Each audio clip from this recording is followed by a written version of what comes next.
Σήμερα είναι μια κρύα μέρα του χειμώνα. Έχουμε ανάψει ήδη το τζάκι. Εκεί πίσω, μέσα στον παραδοσιακό φούρνο, κοχλάζει αργά μια φασολάδα. Τι το ιδιαίτερο μπορεί να έχει αυτή η φασολάδα? Είναι η φασολάδα των φοιτητικών μου χρόνων. Κάποτε, πριν πολλά χρόνια, όταν σπούδαζα στη Φλόρινα, απολάμβανα τέτοιες φασολάδες, είτε όταν γυρίζαμε από ορειβατικές εξορμήσεις σε κάποιο καταφύγιο, είτε τη μαγειρεύαμε στο σπίτι μετά τις 15-20 του μήνα που τελειώναν και τα κουπόνια. Είναι μια φασολάδα που έχει μπούκο, αρκετό μπούκο. Έχει βέβαια και φασόλια πρεσπών που είναι ιδιαίτερα και θεωρώ πως είναι τα καλύτερα που μπορούμε να χρησιμοποιήσουμε για να φτιάξουμε μια φασολάδα.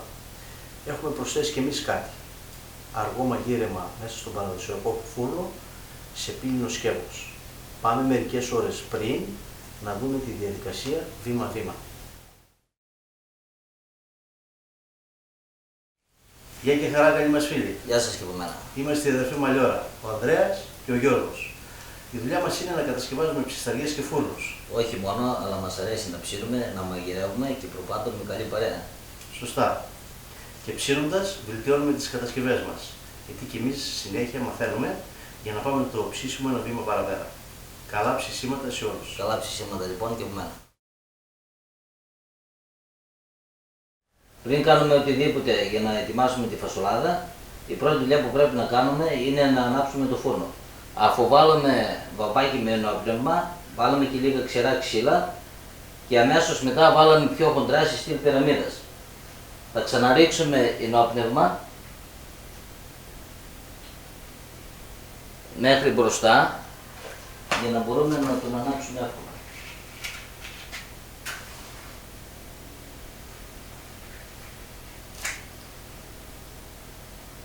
Θα αφήσουμε την πόρτα για λίγο ανοιχτή μέχρι να ανάψει καλά ο φούρνος, γιατί χρειάζεται πολύ οξυγόνο και έχει πολύ καπνό. Και όταν ανάψει πολύ καλά, μετά θα το κλείσουμε. Αφού ανάψανε καλά τα ξύλα, ήρθε λοιπόν η ώρα να βάλουμε την πόρτα. Θα τη βάλουμε στην μπροστινή μεριά του φούρνου για να αφήσουμε την καμινάδα μέσα και θα τη γύρουμε λίγο πίσω για να παίρνει οξυγόνο και να κάνει καλή κάψη.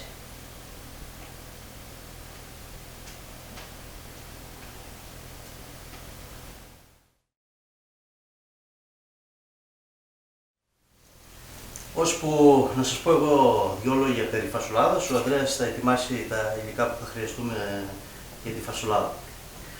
Λοιπόν, η φασολάδα θεωρείται το εθνικό μας φαγητό και μάλλον θεωρείται γιατί κατά τα δύσκολα χρόνια της νεότερης ιστορίας μας ο ελληνικός λαός επιβίωσε τρώγοντας φασόλια. Εδώ και η παροιμία φασολάδα τρομερή, καθημερινή. Έτσι, και το ξέρουμε παρακάτω. Σωστό. Λοιπόν, βέβαια, παλιότερα οι αρχαίοι μας πρόγονοι δεν τρώγανε φασολάδα με λευκά φασόλια, γιατί αυτά ήρθαν στην Ευρώπη μετά την ανακάλυψη της Αμερικής. Περάσανε πρώτα από την Ισπανία, Γαλλία και μέσω Ιταλίας έφτασαν και σε εμάς. Οι αρχαίοι είχαν τη φασολάδα τους και αυτή, η οποία αποτελούνταν από πολλά όσπρια. Ρεβίθια, λούπινα, κουκιά και τα γυφτοφάσολα που λέμε, τα φασόλια τα μαυρομάτικα. Υπήρχαν αυτά τότε στον ελλαδικό χώρο και τα βάζανε όλα μαζί. Βέβαια και στην ιστορία, στη μυθολογία αναφέρεται πως ο Θησέας γυρίζοντας από την Κρήτη μετά τη μάχη του με το Μινόταυρο σταμάτησε στη Δήλο να κάνει θυσία στους θεούς ή έχοντας τίποτα πιο πολύτιμο από διάφορους σπόρους να θυσιάσει στους θεούς, να προσφέρει στους θεούς, έκανε μια φασολάδα με όλα αυτά τα όσπρια που ανέφερα πριν. Βέβαια οι πρώτες φασολάδες δεν είχαν ντομάτα, δεν ήταν κόκκινες, ήταν λευκές. Γιατί η ντομάτα ήρθε στον ελληνικό χώρο στις αρχές του 1800 μαζί με την πατάτα και καλλιεργείται εντατικά μετά το 1925. Και έτσι σήμερα η φασολάδα μας έχει αυτό το κόκκινο χρώμα λόγω της ντομάτας και έχει και την ιδιαίτερη αυτή γεύση που ξέρουμε όλοι εμείς οι νεότεροι.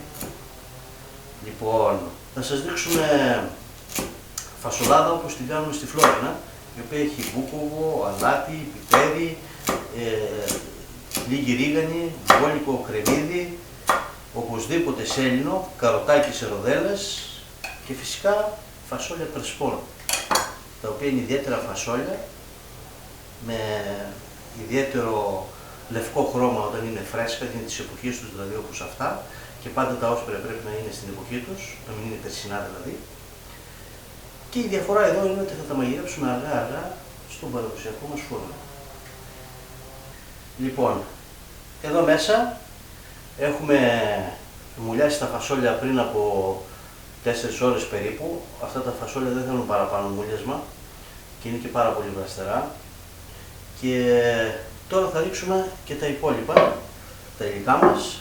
Θα χρειαστούμε κρεμμύδι, μπόλικο, 250 γραμμάρια, ούτε πολύ ψηλό κομμένο, ούτε και χοντρό, μέτριο. Ρίξε και τα υπόλοιπα τρία μέσα. Τα καροτάκια σε ροδέλες.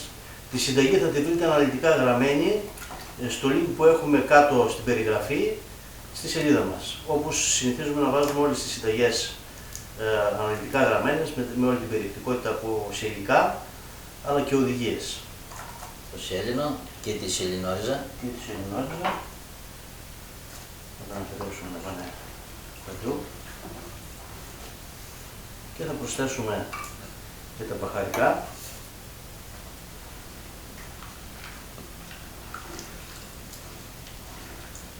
Το σκουβουλάκι που τώρα. Ναι. Και δυο βασικά πράγματα ακόμα που χρειάζεται είναι ελαιόλαδο. Έξτρα παρθένο ελαιόλαδο και θα ρίξουμε γύρω στα 300 γραμμάρια ή 300 ml. Και πελτέ ντομάτας. Και πελτέ ντομάτας, 2 κουταλιές γεμάτες της σούπας. Ανακατεύουμε να διαλυθεί η ντομάτα κυρίως και το αλατάκι.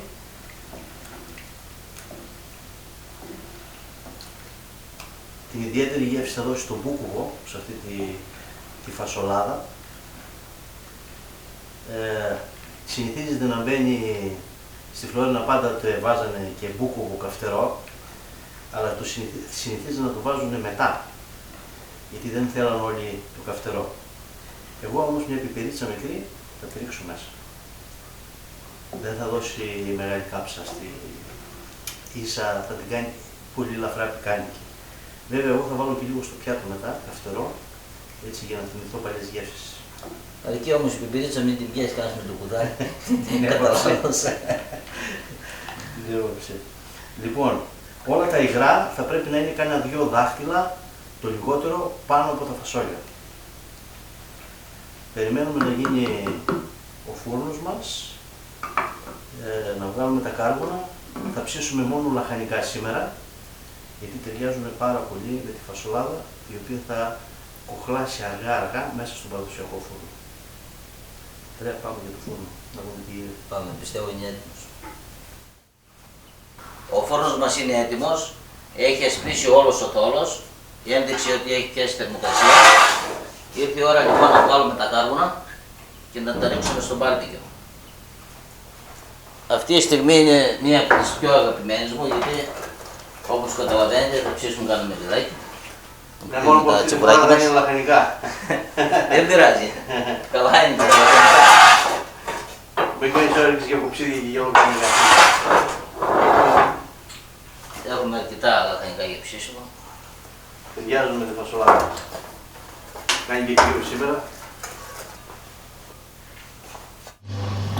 Μπρόκολα, λάχανο, κουνουπίδι και πατζάρια. Πιάσαμε όλο το μήκος της ψισταριάς. Ούτως ή άλλως φωτιά είχαμε μπόλικη από τη θράκα που βγάλαμε από το φούρνο. Όλα αυτά τα λαχανικά θα συνοδεύσουν τη φασολάδα μας, η οποία καλό είναι να συνοδεύεται πάντα και αυτή με λαχανικά, ψητά, ομά, βραστά, και έτσι έχουμε ένα πλούσιο γεύμα, θρεπτικότατο. Με θερμοκρασία κοντά στους 220 βαθμούς είμαστε έτοιμοι για το φούρνισμα.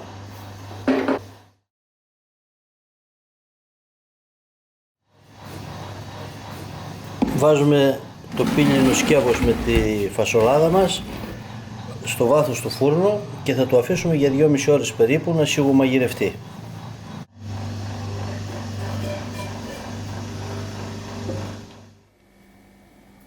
Με θερμοκρασία περίπου 140 βαθμούς είμαστε έτοιμοι. Το έχουμε μέσα 2,5 ώρες και κάτι. Με πήρε μυρουργιά. Σε πήρε, Ναι. Εν τω μεταξύ το ανοίξαμε περίπου στη 1 ώρα και 3 τέταρτα και συμπληρώσαμε νερό, γιατί τα φασόλια ήπιαν περισσότερο νερό. Και τώρα είμαστε έτοιμοι να το αφήσουμε κανένα μισάωρο περίπου να έρθει σε θερμοκρασία για να μπορέσουμε να το δοκιμάσουμε. Για να ρίξουμε όμως μια πρώτη ματιά. Βλέπετε, ακόμα και έξω από το φούρνο έχει έναν πολύ σιγανό βρασμό. Στην εμφάνιση είναι τέλεια, καλά από άρωμα, δεν το συζητάμε. Σε λίγο, όταν θα αρχίσει να πέφτει η θερμοκρασία της φασολάδας, θα τη δοκιμάσουμε. Λοιπόν, άνοιξε η ώρα τώρα να να το δούμε. Τι κάναμε. Είναι ακόμα και έγινε, ναι. Καϊμάκι, Καϊμακιούρικη φασολάδα. Έτσι πρέπει να είναι. Για να δούμε. Να ανακατέψουμε. Έχει χυλώσει. Δεν γίνει κάτι άλλο. Άντε, Για τέλεια. να σερβίρω σε ένα πρώτο.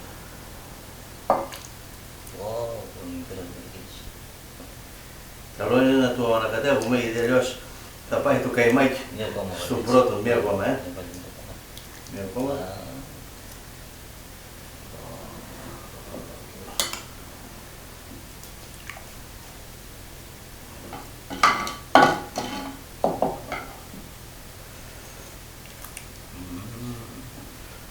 Να αρχίσει να μου πιστά, γιατί όμως είναι τα σάλια. Να δοκιμάσω λίγο. Τέλεια γεύση. Και η πιπερίτσα έκανε τη δουλειά της. Είναι ελαφρά πικάντικο, ναι. Ωραία.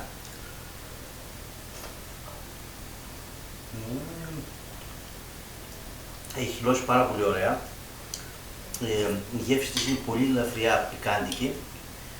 Σε όσους δεν αρέσει έστω και λίγο να είναι πικάντικη, μην βάλετε την πιπερίτσα μέσα, αλλά αφήστε να βάλουν όσοι θέλουν στο πιάτι τους μπούκοβο. Λοιπόν, καλά μαγειρέματα σε όλους. Καλά μαγειρέματα λοιπόν και από μένα. Και να προτιμάτε το εθνικό μας φαγητό. Έχουμε και τον καιρό σήμερα που είναι ό,τι πρέπει για φασολάδα. Έτσι, είναι η κρύα μέρα. Πάμε να τα απολαύσουμε. Καθιστή. Συνοδέψτε τη φασολάδα με ψητές ή ομοίας σαλάτες. Αυτό είναι ένα πλούσιο ελληνικό παραδοσιακό γεύμα. Μεγάλωσαν γενιές και γενιές Ελλήνων με φασολάδα.